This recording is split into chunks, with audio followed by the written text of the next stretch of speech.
Selon le dictionnaire que j'ai lu, on a dit les exploits signifient, les exploits ce sont les actions mémoriales qui dépassent les limites ordinaires. Les exploits, ce sont des actions mémoriales. Donc ça reste, quand on dit quelque chose est mémorial, ça reste. Et on a dit que ces actions-là, ce sont les éléments, les actes mémoriels qui dépassent les limites, qui partent au-delà de l'ordinaire. Ce sont des choses qu'on ne vit pas chaque jour. Ce sont des choses qui sortent au-delà de l'ordinaire. Ce sont ce qu'on peut dire just wow. Et cela reste gravé quelque part. On ne sait pas l'oublier. Quand on a dit que quelque chose est mémorial, ça reste. De génération en génération, on parlera de ça, de génération en génération. Ça reste comme un élément éternel, entre guillemets, pas comme Dieu, mais quelque chose qui subsiste. On ne sait plus, on ne sait pas, comme un monument. C'est ça les exploits. Alors la foi, nous savons tous, la Bible dit que la foi, selon le livre d'Hébreux chapitre 6, le verset 11, que la foi est une ferme assurance de choses qu'on espère, une démonstration de celles qu'on ne voit pas. C'est ça la foi. Alors on nous dit ce matin que nous devons parler, nous sommes en train de parler des exploits de la foi. D'où vient le mot foi? Selon mes recherches, j'ai appris que la foi vient du mot latin fides, qui signifie confiance et loyauté. Confiance et loyauté. Alors ces deux choses doivent se marier. On a dit qu'on doit vivre les exploits de la foi. Donc on doit vivre dans nos vies les choses qui doivent demeurer pour testifier au monde que nous avons un Dieu.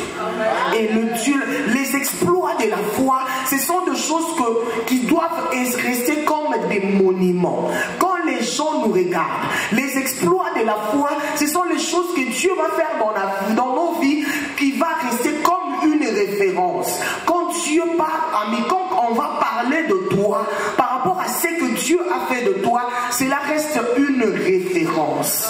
La référence de la grandeur de Dieu, la référence de l'amour de Dieu, la référence de la grâce de Dieu, la référence de la miséricorde de Dieu. Bien aimé, ce que les personnages que nous lisons dans la Bible, c'est que Dieu a fait avec eux. Il y a de cela qu'on les a juste cités parce qu'on doit les citer, mais il y a de cela qui sont restés comme des références. Il y a de cela qui sont restés comme de monuments. On ne peut pas parler de la façon pour autant nous référer à Abraham. On ne peut pas parler de la foi, du miracle de conception de la maternité si on ne se réfère pas à Anne. On ne peut pas parler de notre Seigneur Jésus-Christ si on ne voit pas Marie. Donc ces personnages-là sont restés des références. Quand toi tu pries par rapport à quelque chose, tu as déjà une référence dans ta tête que le Dieu qui a opéré telle histoire à telle personne peut faire aussi dans ma vie. Et moi je veux nous dire que selon ce qu'on nous a enseigné de la parole de Dieu par notre pasteur, il nous a toujours dit que l'acte des apôtres n'est pas encore fini, ça continue jusqu'aujourd'hui. Donc tu peux aussi être une référence de l'amour, de la grandeur de Dieu. Et qu'on va continuer à parler de toi, on peut parler de toi. Parce qu'en dehors de ceux qui sont écrits dans la Bible, nous avons les généraux de Dieu, que nous avons vu la main de Dieu, les exploits de Dieu au travers eux. Nous parlons de Billy Graham, nous parlons de Catherine Kuhlman, nous parlons de beaucoup de personnes à qui Dieu a manifesté sa gloire. Cela veut dire quoi? Que nous pouvons continuer à vivre les exploits de Dieu au moyen de la foi. Alors je veux nous dire quelque chose ce matin.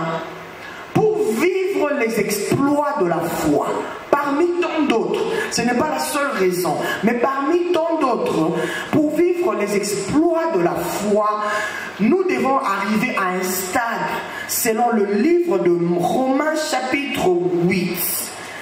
La Bible nous dit, dans le livre de Romains chapitre 8, le verset 13, la Bible dit que ceux qui sont conduits par l'Esprit de Dieu sont fils de Dieu. Amen.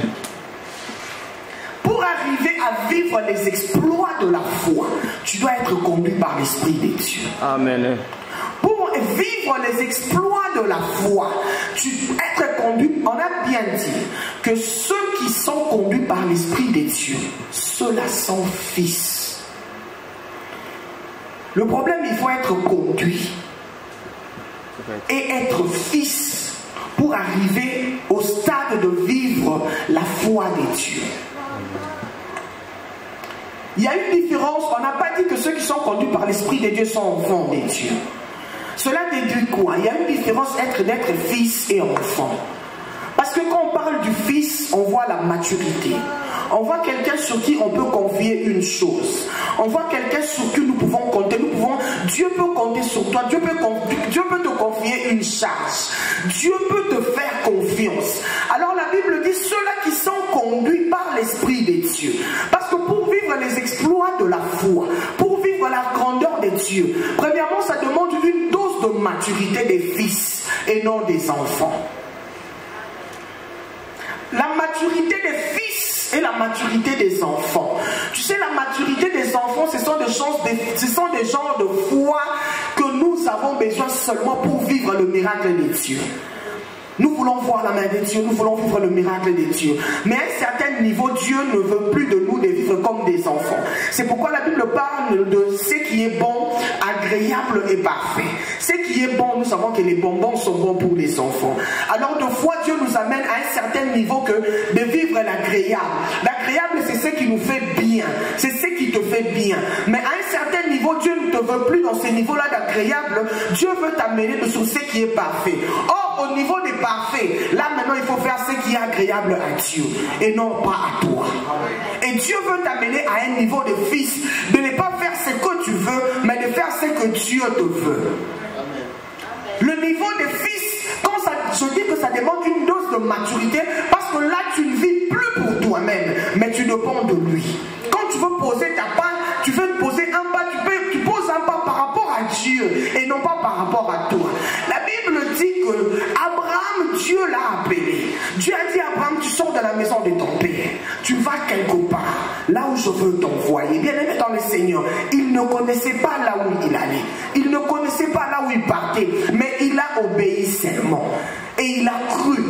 La Bible dit qu'il a cru contre toute espérance. C'est ça le genre de foi. Ce sont les genres de steps que Dieu veut de nous. Les steps de ne pas faire ce qui te semble bon, mais de faire ce que Dieu te demande. C'est pourquoi j'ai dit, pour vivre les exploits de la foi, il faut être conduit par l'Esprit de Dieu. Parce que le Saint-Esprit de Dieu ne te dira rien d'autre que ce que Dieu te demande de faire. Parce que le Saint-Esprit de Dieu va t'amener à faire des choses que Dieu seul veut que tu le fasses. Maintenant, quand tu comprends le langage de Dieu, c'est que moi j'ai toujours dit, il faut éviter de foi. J'ai bien dit de foi. Donc cela veut dire pas toutes les fois, mais il faut éviter de foi de chercher les conseils près des gens. Parce que ce que Dieu t'a dit à toi, il ne me l'a pas dit. Yes, yes, yes.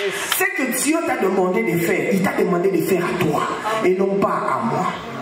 Peut-être ça peut aller à la contre de ma conviction. Bien aimé dans le Seigneur, un jour Abraham s'est réveillé le matin, il a pris son fils, Dieu lui a dit, va tuer ton fils et donne-le-moi.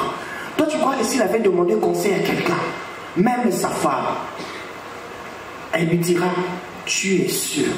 Quel est ce genre de Dieu là qui peut te demander de tuer quelqu'un? C'est ça être conduit par l'Esprit. Abraham a compris que c'est que Dieu me demande.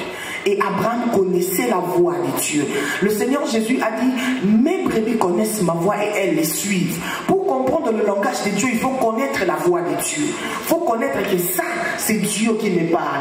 Tel que nous sommes là, chacun de nous, Dieu a une manière qu'il parle à chacun. Amen. Ce n'est pas la même manière qu'il parle avec tout le monde. Dieu a une manière qu'il parle à toi. Alors il faut développer la communion du Fils et du Père. Quand je parle du Fils, je parle du Fils et de Fille aussi, inclus dans l'intérieur. Donc tu dois développer ce langage, la communion là, tu comprends que quand je ressens ça c'est Dieu qui me parle. Alors ces genres de communion nous font défaut. C'est pourquoi nous passons à côté des exploits de Dieu? Parce que nous ne saisissons pas le langage de Dieu. C'est pourquoi nous ne comprenons pas le langage de Dieu. C'est pourquoi nous sommes comme Israël. Jésus a dit, tu n'as pas connu la visitation. Bien aimé dans le Seigneur, s'il y a une prière que je fais chaque jour de ma vie, de ne pas passer à côté de la visitation de Dieu. Amen. Ça, c'est une prière que je fais chaque jour.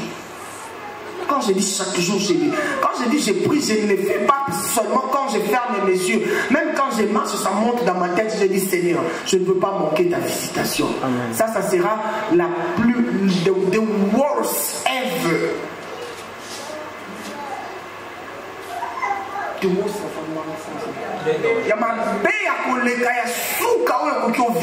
C'est de passer au-delà, de passer à côté de la visitation de Dieu. La Bible dit que ceux qui sont conduits par l'Esprit de Dieu, ils sont fils de Dieu. Or, pour vivre les exploits de la foi, bien aimé, ça demande une maturité, une dose de comprendre que c'est pas que j'entends, ça c'est le pas de Dieu. Cette voix qui me parle dans mon cœur, ça c'est Dieu. Quand je sens ça, ça c'est Dieu. Et I have to move. Je dois marcher par... je dois faire ce que Dieu me demande de faire pour vivre les exploits. Bien aimé, vivre les exploits, ce n'est pas aussi facile. Et Dieu va aussi te demander des choses qui ne seront aussi pas faciles pour toi. Amen. C'est pourquoi ça demande la dose de la maturité des fils. Pour comprendre que ça c'est trop dur pour moi, mais Dieu me le demande. La Bible dit un jour le Seigneur Jésus s'est retrouvé face à la mort. Il a dit Père, est-ce que tu ne peux pas éloigner cette coupe? Mais toutefois non pas ma volonté, mais ta volonté. Et la Bible dit que Dieu l'a souverainement élevé. Pourquoi? Parce qu'il a accepté la volonté du Père et non sa volonté. De fois nous passons à côté des exploits de Dieu parce que nous voulons faire ce que nous ressentons, ce que nous voulons. Or, être fils, c'est être conduit par l'Esprit. Être fils, c'est faire ce que le Père fait. C'est pourquoi Jésus, pendant son pèlerinage sur terre, il a dit, je ne fais que ce que je vois faire mon Père. Amen. Je ne fais que ce qu'il me dit de faire. Quand il me dit, va à gauche, je vais à gauche. Quand il me dit, tu vas à droite, je vais à droite. C'est alors que nous célébrons Jésus aujourd'hui. Et il nous a montré, il nous a dit, il nous a fait voir, il nous a demandé d'être ses imitateurs. Mais qu'est-ce que nous faisons aujourd'hui? Nous faisons ce que nous voulons. Quand Dieu nous attend à gauche, nous allons à droite. Quand Dieu te dit, réveille-toi le matin. Bien aimé dans le Seigneur, sans que tu comprennes. Tu fais le problème avec nous, c'est quoi? Nous voulons comprendre pourquoi Dieu me demande de faire ça. Or, dans les domaines de la foi, ça ne demande pas de comprendre. Tu fais d'abord, tu te mets en action d'abord. C'est alors que tu vas comprendre plus tard. Si Abraham avait cherché à comprendre là où il devait partir, bien aimé, on n'allait pas célébrer Abraham aujourd'hui. Comme le père de la foi. Amen. Dieu lui a dit, Abraham sort. Abraham part.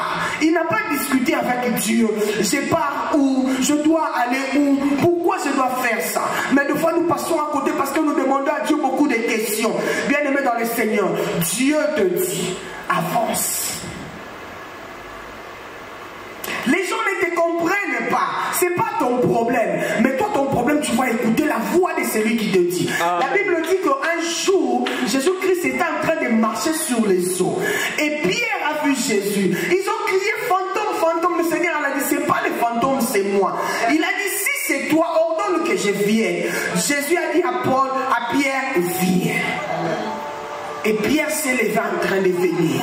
La Bible dit quand il a réalisé qu'il marchait dans l'eau, il a eu la peur et il a commencé à se noyer. Pourquoi il s'est noyé? Parce qu'il a cherché à comprendre avec l'intelligence humaine comment moi, Pierre, je suis en train de marcher dans l'eau. Or, Jésus a dit, Pierre, viens. La parole que Jésus a sortie, c'est ça ce qui était important. Amen. La parole que Jésus lui a donnée, c'est ça ce qui comptait. Il a dit, toi, viens. Amen. Je ne sais pas à qui Dieu dit viens ce matin. Arrête de regarder tout ce qui est tout autour de toi. Arrête de regarder tout ce qui se fait tout autour de toi. Toi, fixe les regards. C'est pourquoi je bénis Dieu pour David. David a dit, je lève les yeux vers les montagnes. D'où me viendra le secours. En d'autres termes, il ignore tout ce qui était tout autour de lui. Parce qu'il s'il cherchait à regarder tout autour, tout ce qui se faisait tout autour de mes yeux vers les montagnes. Je fixe mes yeux à la hauteur. Cela veut dire quoi? Les problèmes sont là, mais moi je fixe les yeux à la hauteur des dieux. Les difficultés persistent, mais moi je fixe mes yeux à celui qui m'a fait la promesse. Oh, la Bible dit que Abraham a cru contre toute espérance, tout en fixant ses regards à celui qui a fait la promesse. La Bible dit qu'il a cru que Dieu serait capable de ressusciter son fils mort. Parce qu'il avait la parole de Dieu, que de Isaac naîtra une postérité. Puisqu'il me demande de lui donner, il est capable de le ressusciter.